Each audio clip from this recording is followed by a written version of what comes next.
हाय, क्या आपको पता है कि हम इंग्लिश लैंग्वेज में सबसे ज्यादा कौन सा वर्ड यूज करते हैं?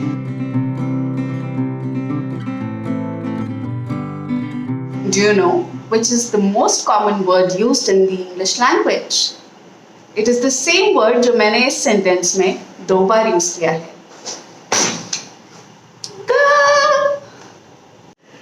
द हम यूज तो बहुत करते हैं, पर इसका एक्चुअल यूसेज, इसकी एक्चुअल प्रोनाउंसिएशन में हम सब बहुत कंफ्यूज होते हैं. आइए देखें द का यूसेज कैसे किया जाता है. जब द किसी कॉन्सोनेंट साउंड से पहले आता है तो उसको हम सिंपली द प्रोनाउंस करते हैं. For example, the pen,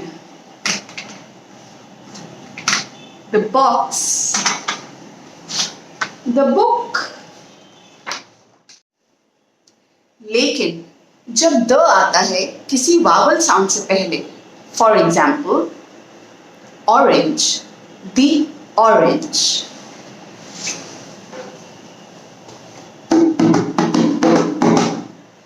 instrument, the instrument.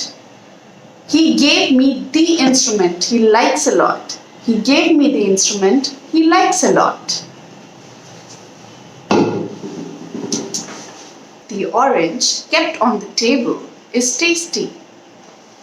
The astronauts left the Earth on that mission.